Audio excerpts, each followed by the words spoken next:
Daily World Cup edition.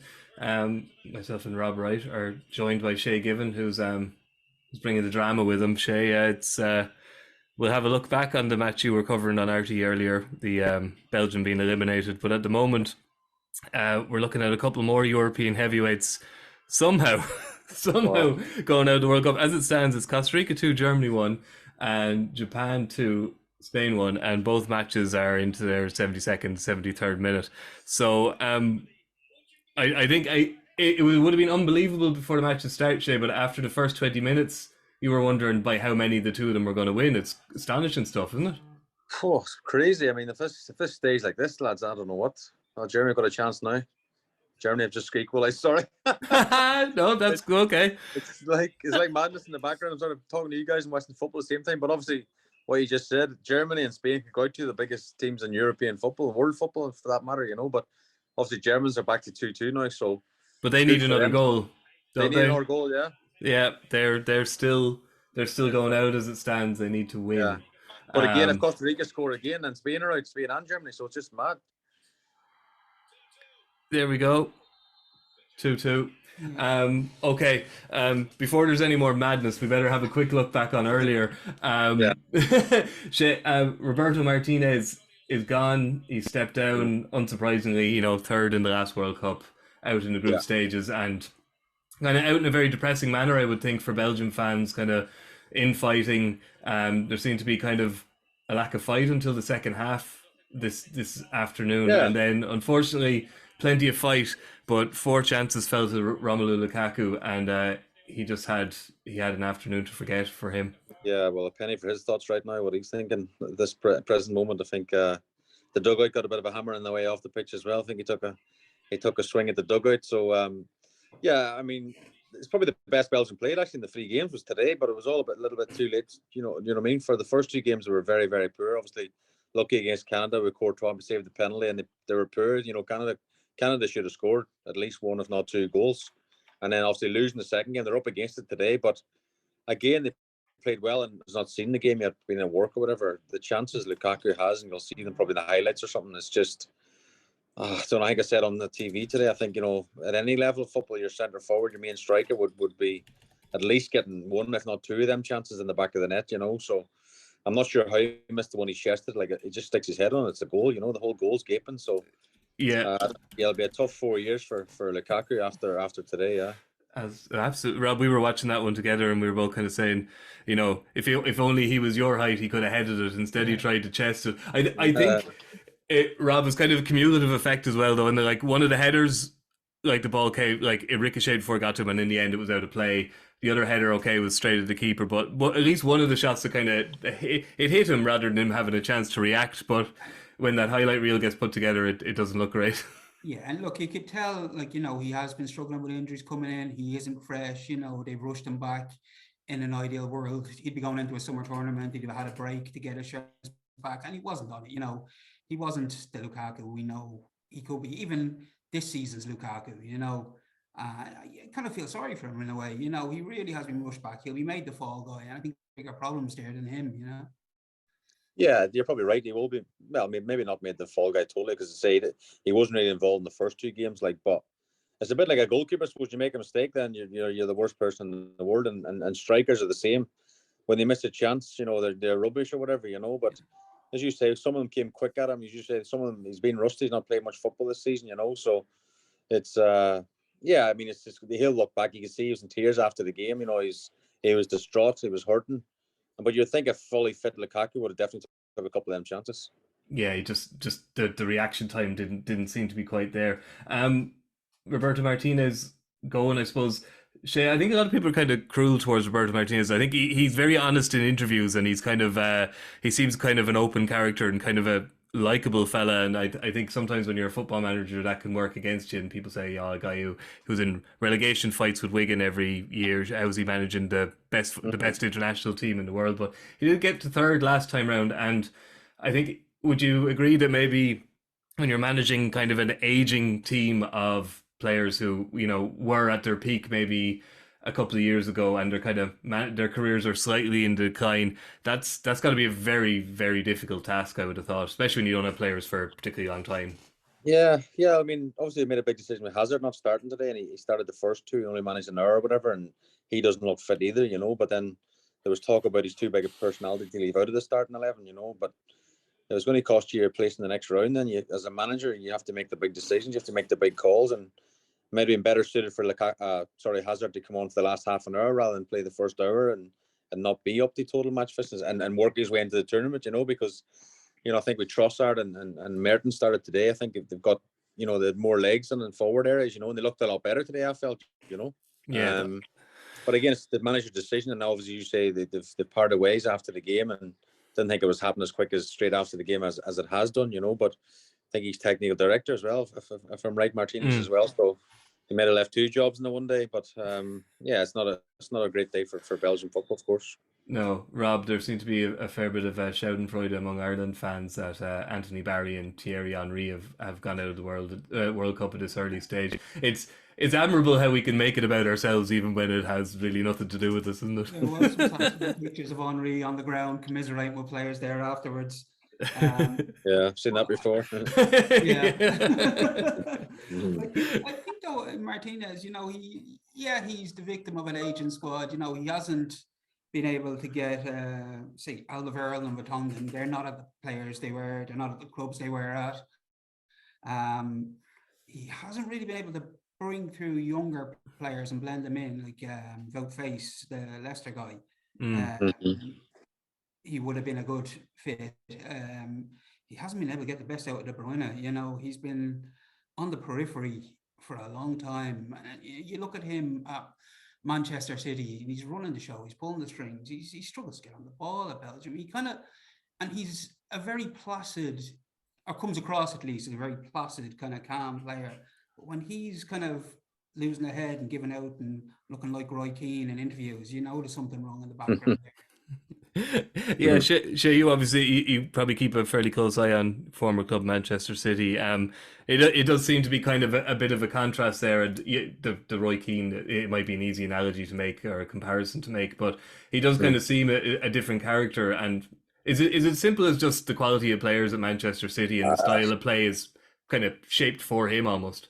Yeah, I think so. And I think the players around him are, like the Fodens, Jack Grealish's, Bernardo Silva, the Haaland, the number 9, he's a better player than Batshuayi, for example, there's and Lukaku, I suppose you would say the same. And I mean, Lukaku is harsh on him because he's just coming back from injury, of course it is. But, De Bruyne to me, because I see a lot of Man City games, I go to a lot of the games, I live in Manchester, I see him on a regular basis, and he is, for me, good enough to win the World Cup. He's in that bracket. He's one of the best midfielders in world football, but he played better today, if I'm being honest. But the first 2 games, it wasn't a De Bruyne that we all know. These passes were astray. He's making the wrong choices. And again, he was making runs that maybe his players weren't seeing, his own teammates weren't seeing it, that they would have seen it at Manchester City, and got the ball to him. So he could have frustrated figure if I'm looking at from the outside. In the Belgian strip, he was. You're right. Maybe he was getting a bit angry, getting a bit raw, because he was just a bit. But agitated with things not going his way, and I think he even got the man of the match for the first game, and he wasn't happy with that because he was saying it must just be a sponsors because I didn't play well. He was brutally honest with his own performance, Yeah, we have mentioned that player of the match on the podcast. It's like we figured it out. It's actually voted for by fans on the FIFA website. If you're a member of the FIFA Plus website, which is why oftentimes players with the biggest social media followings or the superstars on every team were getting the man of the match even when they weren't close to be the best player on their own team.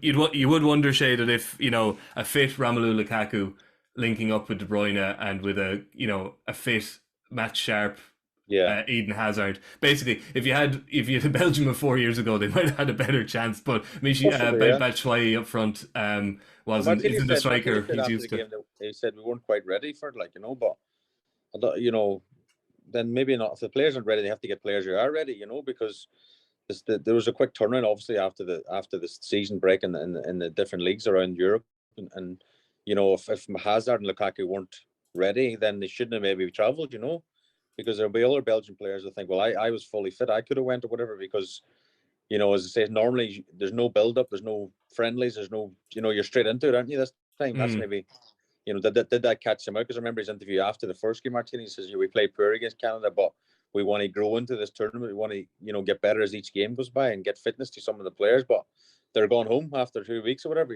so that they can go on the beach now. But the only positive things from a Man City point of view is De Bruyne is going to have a couple of weeks off now and maybe freshen up for the second half of the season. Yeah, Rob, just so we keep people abreast of it in case they're kind of trying to figure out what's, not that we're live, but anyone who's stuck in a cave and this is how they're keeping track of this. Costa Rica 2, Germany 2 with about 9 minutes to go, and it's still 2-1 to Japan. So as it stands, thanks to that Kai Havertz equaliser for Germany, Rob, Japan are going through as group winners and Spain are going through as runners-up. That's not something you'd expect to coming in. And I was just looking at the fixtures and saying there beforehand, it could be a case that Spain aren't in much of a hurry now because as runners-up, they'll play Morocco and they might fancy that more than Croatia. It's true, isn't it, Shay, that they probably don't want to dice with the possibility that they could actually go out either, so they might be pushing for an equaliser. But coming off the pitch, they'll be, obviously, they won't like to lose to Japan, but if they look at who they've got in the last 16, although if they've been watching Morocco, I don't think they'd be too fond of getting them either. But it is funny how it can kind of fall for you, I suppose, the last 16, or fall against you. Yeah, but again, they've got some young players Spain as well, and there's a loss tonight. The criticism they'll probably get off the back of that, will that affect them as well? You'd rather keep winning, if I'm being honest. You'd rather keep that momentum going into the knockout stages, and also, I'm still sort of half an eye on the Costa Rican game. It's 2-2 as you rightly said there, but Costa Rica is sitting quite low on a sort of low block, but they've broke away numerous times and created chances, and if they sneak one, Spain are out. So it's just like, it's a crazy situation, because before the first 2 games, 7-0, they beat Costa Rica. It's like, oh my God, Spain are going to win it. And now, like 2 games later, one kick of the ball or one deflection or anything can happen, one mistake, and Spain could be out. Woof, Germany, it's crazy. It is. You talk about momentum, Shay. It's we kind of looked at Argentina losing to Saudi Arabia in their first game, and we were writing them off, and they weren't a whole lot better in their second game, but kind of got it done in the second half, and then obviously they won with a bit of panache last night. That's the way to do it, as opposed to winning your first game 7-0 and kind of faltering. I suppose we look back at your own kind of World Cup experience, 2002. Draw the opener, then draw a game possibly expected to lose, and then convincingly win the third game. Kind of that's how you want to go through a group. I suppose you're going with the right momentum. Ideally, yeah. And then we talk about momentum going into the tournament, or get as the tournament goes on, and of course, you get into the knockout stage then with confidence. I think it was 3-0 we beat Saudi Arabia, something like that. I think, remember? Was it Duffer scored and done that? Remember that bow thing? Yeah. Oh, Germany have just scored here, so. Oh. Yeah. Okay, so that leaves Germany. They're still going out. That doesn't change anything. Yeah, that doesn't change anything. Germany need Spain to score, don't they? They need a draw at least. Yeah, so that's not done a whole lot for them. It's so who's got that? It's Havertz, that's his second. Havertz off the bench, yeah. Yeah, wow, he's got 2. So as it stands, it's as you were, which is just insane. But Germany dug this hole for themselves, I suppose, with that opening defeat. That really, coming in with 1 point, it's completely out of their own hands. Rob, just a word on Morocco, the first African team to top their group since 1998, and they'll be joining Senegal in the last round, and Cameroon still have a slim chance. But they look really good, Morocco, and to be fair, they've got 2 of the best full backs in Europe. They've got Ziyech up front, but they just look like a really kind of well coached, kind of organized team, and also they're benefiting from having insane support at the tournament as well. A lot of local workers rather from Morocco there, so they have a huge support, which at this tournament isn't. It's not the normal. We've seen all the empty seats. We've seen quiet stadiums, talk of fans who aren't really fans being bussed in. So to have that kind of proper support there, it's going to be a huge boost to them, especially the way they're going. And yeah, they have some really good players. Hakimi, PSG, Amrabat. They have that Sevilla striker whose name escapes me, El Nesri. They are a decent side, well drilled, as you say. They'll be hard to beat. And yeah, I mean, like Croatia on paper would be the team that Spain would be more likely to cause Spain problems, but Actually, the way Japan are dealing with Spain now, you wouldn't know. With Morocco, they could produce an upset. Yeah, so we're as it stands, just to reiterate, Japan are winning this group, Spain are second, and Germany are out, despite the fact they're beating Germany 3-2. His name came up a couple of times, Shane, and we weren't looking to get you to reminisce about the handball in Paris or anything, but it is on people's minds today because Luis Suarez amazingly was put up for a press conference today by Uruguay. So hats off to the press officer, or just it was quite likely it was Suarez himself who decided to do it. Yeah. It was a great press conference, though. A Ghanaian journalist said, "To many people in Ghana, you are the devil, and we cannot wait to eliminate you." And Suarez very honestly said, "Look, I did what I did. I got a red card. It's not my fault. I didn't miss the penalty." So Yeah. pretty much throwing Asamoah Gyan under the bus. Mhm. It's a fair point, though, isn't it? He did the crime. Yeah. He got the time, and then it's not really his fault that they missed the penalty. And he even brought it up himself, kind of said, "Look, I've bitten people and said sorry for it afterwards. I don't have to say sorry for this." Yeah, it's a fair point. You're right. As Mojan, he took the penalty, he missed the penalty, and it's part and parcel of football. I don't call it, something you see in the last man situation. You drag somebody down because you're taking one for the team and taking a red card because you stopped, probably a certain goal or whatever it is. So, Suarez at that time had to do what he felt was right, and again, you can imagine what the Uruguayan fans and the media made of that, because he was most definitely the villain. But I think he plays the villain well, should we say, over the years. He's fallen out with a few fans, opposition fans and stuff, and yeah, it's maybe tongue in cheek some of the stuff today in the press conference, but again, it'll add fuel to the fire tomorrow, with this game, and it'll add a bit more spice to it all. Yeah, they've been disappointing though, Shay, haven't they? Uruguay. A lot of people were kind of tipping them beforehand. They're going into this match with 1 point, and they have to beat Ghana and hope that South Korea don't beat Portugal, which we could say, oh well, that doesn't seem likely, but look what we're watching at the moment. So that's never say never. So Uruguay, they don't seem to. They're one of these teams where you look at the attacking talent and the midfield in particular on paper, but it just doesn't seem to quite be gelling at the moment. Yeah, and even Suarez himself had a few chances that normally he would snap up and snatching at them and hitting them wide and whatever. And I don't know. Yeah, as you're right, we thought Uruguay would be stronger, perhaps, like all the South American teams. I mean, Argentina are coming into a bit of form now, which is we thought after the first game, they're one of the favourites, and after the first game, we're going, oh my God, they're going home early as well because it was such a bad result for them. But again, Messi and Messi sort of stepped up, and Alvarez from Man City looks the part as well. And the South American teams are always going to be good, and of course Brazil, I think, are the favourites for most people as well. It's been 20 years since they won the cup, the World Cup, so it's going to be they're going to run it close, I think. But yeah, it'd be interesting to see what happens tomorrow. How if Suarez starts or if he doesn't, and if he does come off the bench, what kind of reception he's going to get. I imagine it'd be a bit spicy, to be fair. Yeah, Rob. On one hand, you think he'd start him because he'll definitely be bringing a bit of energy, whatever he says about bygones being bygones. But you can imagine the reaction if he's sprung from the bench with half an hour to go. The place will go insane. It'll be like something from WWE or something. I think that's likely, and I think that's the kind of thing he'll thrive on.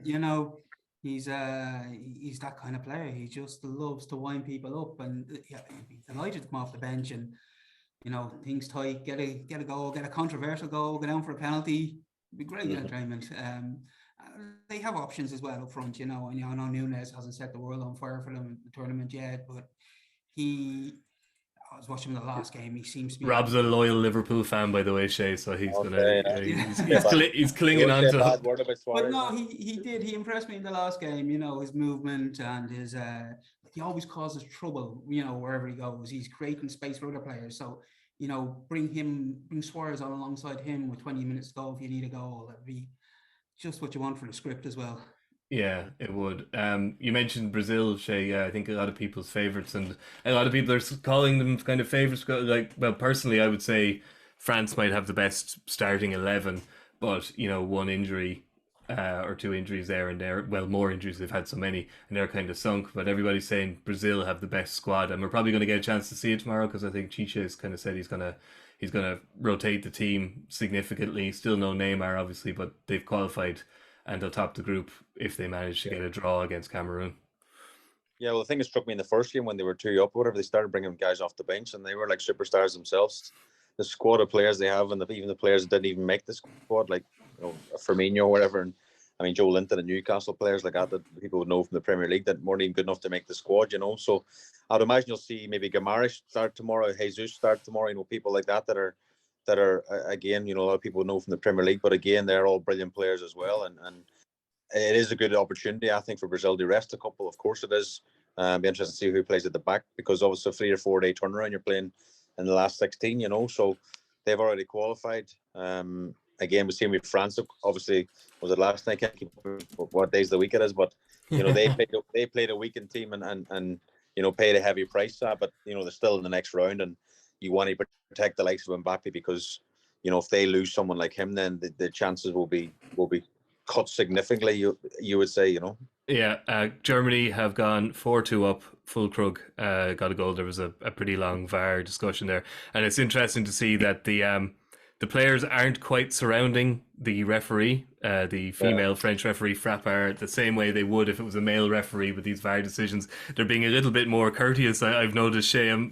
It's not something you had in your own career, but would you imagine it would have impacted your Shay, your interactions with the referee if it was a woman? Yeah, possibly. I think you'd have to show a lot more respect. I think maybe. I mean, on the referees, I think male or female, whatever it is, it's fine. But I'm surprised they don't go to have body cameras on and mics on. With the rugby guys, you could make the experience such I think an amazing thing for the fans. At home, there was a camera on the referee now in the middle of play and stuff, and things going on, and then even when with the referee and stuff, I think players will be a bit more guarded, or a bit more, because they know they're mic'd up and every word's recorded, so it might be a way, as I say, I see the rugby guys and the size of them and some of the challenges and stuff and that and the tackles. You think if they can keep their heads, then maybe it's something that, you can learn from football as well. Yeah, well, it is interesting just to kind of see the change. We've got 10 minutes of injury time in Costa Rica, Germany, which is at this stage actually irrelevant. God bless the poor Germans; they could knock in another 6 goals, it wouldn't matter. And we have 7 minutes of injury time in the other game where Japan are still leading 2-1. And unless Spain equalise, Germany are going out. And Japan are top in the group. On Spain, and they are not trying a leg. They're not killing themselves. And Spain are on the beach. Rob, just looking ahead to tomorrow, then the other game in that group sees you couldn't hope much for Serbia, really. They're playing against a Swiss team who only need a draw. And our many, Shay would have more experiences with Swiss than a lot of us. But they're the old Wales. We used to play Switzerland all the time, but they're very well organised, Rob, and they don't. You imagine if Switzerland go out to play for a draw against a team on a similar level to them like Serbia, they're probably going to get a draw. Yeah, I mean, the only thing is Serbia, they might have Lajovic back. The manager is saying he's fit, but won't say if he's starting. So it's probably more likely to see him off the bench. Mitrovic hasn't looked brilliant for them so far this tournament. He can be hit or miss, in a game against a side like Switzerland, though, when you're kind of looking for that big man to hold things up, he might be the fella to look to. But I wouldn't expect fireworks. Not in terms of football, though. But I mean, there's that political history there between them still. Yeah, there's the Albanian lads on the Swiss team. Yeah, they played 4 years ago, didn't they? And the celebration. They were kind of talking about that. Well, not talking about it today in the press conference. So that might play a part again. Yeah. Mitrovic, I'd say, was a few people. Shay's kind of probably had a cheeky fiver on him for Golden Boot because he's in such good form for Fulham. But it just shows with the short lead in, as you mentioned it earlier, the short lead into this World Cup is just, it's impacting different players in different ways, and it must be very difficult to carry in your club form when you go into a completely different set of players. You've got basically probably 3 or 4 days training before your first match. So it's unfair to hang a guy like Mitrovic, or shall we say Lukaku, because it must be very difficult. It couldn't be like a World Cup at all. Like 2002 was considered a short enough lead in as well, but obviously it was a lot longer than this. Yeah, but I suppose if it's someone like Mitrovic, his confidence will be sky high and he's bouncing straight into it. And the other thing that the Winter World Cup, whatever you want to call it, does do is, you shouldn't have that fatigue after a long, hard season. You imagine normally, top players would be going to, latter stages of Champions League finals and having a week off and going straight to a World Cup squad as well. So you think you're getting the players at their best, at their freshest, and of course there's exceptions with people like Lukaku who've been out injured and stuff, but in general, that's maybe like the likes of De Bruyne and maybe a few others have not hit the ground because they've been flying for their club, and for whatever reason, maybe you're right, Mike, it's more the not, there's different players and a different style and different management, and it's too short a turnaround to click so quickly. Yeah, no, it's hard to see. And Rob, it doesn't look Cameroon. Obviously, I think they need a win against the Brazil team who can survive with a draw. So it doesn't look like we're going to get the historic third African team in. But Senegal playing England and obviously Morocco at this point. At this point, playing Spain, they'll be going in with a little bit of optimism and kind of the style of play, the standard of play from the two African teams going through. In particular, Morocco, I think, has impressed a lot of people. It has. Now, sorry, Japan have just won. It's full time now, so they are through. That's incredible. Sorry. And Germany are out. It doesn't matter what happens in this game. Germany are out. I think Senegal. They've had a bit of internal strife. They're not the Senegal. They could be. There's trouble in the background. There's players being sent home. It's. Oh, Cameroon, you mean? Oh, Cameroon. Sorry. Yeah. Sorry. It's a bit of a messy situation there. So they have, you've heard, you find it difficult to see them get a result against Brazil. Just like you would have found it difficult to see Japan getting a result against Spain. Well, true. Yeah, I think though, Brazil are able to name a 39-year-old as their captain, and they should still stroll through the game, Yeah, well, as we said, Shay, it will be an interesting test of this squad. And would they be your favourites at the moment? Now that we've seen everybody bar 4 teams, we've seen 3 times. Would it be Brazil for yourself or Argentina kind of beginning to find a peak for you? I think if before a ball was kicked, I said, my head said Brazil, but my heart would say Argentina with obviously Messi. If he picked up the World Cup, because I think back in Argentina, people still think Maradona's above Messi, and I can't see that personally. But people saying, some people in Argentina say it's not even an argument. Maradona's that far ahead of Messi, which is crazy when you think of the things that Messi's done with the ball at his feet, But that's the sort of standing that if he can win them the World Cup, then the debate maybe be a lot more one-sided, perhaps. But has he got enough to get them across the line? Perhaps. Again, the first game was a wake-up call for them, perhaps, and they seem to have turned the corner and they're going into the knockout stages, of course, on a good run now. So you never know. But I just think with Brazil, I just think the players they have and maybe the hunger and the balance seems to be right in that Brazil squad. The strength and depth. You got the experienced captain Thiago Silva and a brilliant goalkeeper in Alisson. Probably the best in the tournament. And then obviously it's not even talking about the forward players. They sort of nearly speak for themselves. They've got some amazing talent in attacking positions and. They're going to be very hard to stop. But then you look at Japan now tonight again, they beat Germany and Spain. Does that give them a mad outside chance of doing something that would never be in a conversation before? Because before the group stage, you would, Spain would be in the conversation, and of course Germany would maybe some outside people would have some money in them. Now Japan have gone and beat both of them. Where does that leave them? It is crazy, Robin. You have to go back to 2002 for the last South American winner, obviously in Brazil. Since then, it's been all European sides, and you probably you'd say that at the moment France are probably carrying that flag because there'll be questions about Spain now. But I don't know about you, but my doubts with France are it's just the depth of the squad. They've so many injuries coming into the tournament. Yeah, I fancied Argentina before the tournament, and what I've seen in the last couple of games from them would kind of convince me even more. I think Messi is, he's not like, say, Cristiano Ronaldo, where he at this stage of his career, he's playing like he has to be the superstar. He's playing with a bit of a more withdrawn role, and he's letting others lead off him, and he's kind of controlling things from the center. He was watching him the last game, especially. He's playing through a lot of really incisive passes and through balls that other players can't see, and he's finding them. And I think at the moment he seems to have adopted a new leadership role within Argentina. Whereas before he was the kind of superstar who was being pushed out to, talk to everyone. Everyone wanted to see him. That's still the case, but he seems to be more comfortable in taking that role on the shoulder. He's kind of the elder statesman of the squad. I think he's in a really good position and a really good place, and because of that, Argentina are as well. A kind of Wayne Rooney career trajectory going from Nearly, from the yeah, front line to quarterback. midfield. Well, not quite a quarterback. It's just it's finished now in the Germany game, and we had Polish players rapturously celebrating a defeat last night, and now we have devastated German players crying on the ground after winning 4-2. So that's the glory of the World Cup group stages, Shay, isn't it? It's the last day.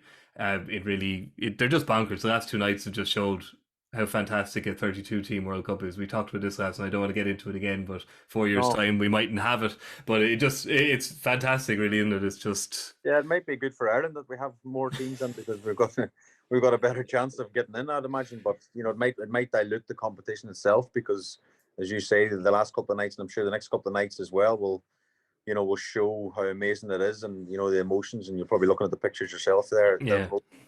We're looking at some of the Japan players and Japan, fans now. Like, this is beyond their wildest dreams. They top the group is just sensational from them. So, the emotions in Poland last night, losing 2-0. So there's a disappointment. Then the realization after the game that the other game had finished, and they're through to the next stage. But I don't think, if I'm being honest, looking at Poland last night, they won't pull up any trees in the next round either. I think they're, the getting out of the group is probably as far as they'll go, really. Yeah. Okay. Well, we'll leave it at that. Japan cleaning up on and off the pitch, so their fans will be whistling as they clean tonight. It'll be the happiest job of cleaning up that there's ever been, I would think. Shay, thank you very much. Rob, thank you very much. And just a reminder, obviously, that the games tomorrow are live on RTE2, the RTE player, and the RTE News channel. So it's unmissable TV at the moment, so you wouldn't want to be anywhere else. And we'll be back again tomorrow, obviously.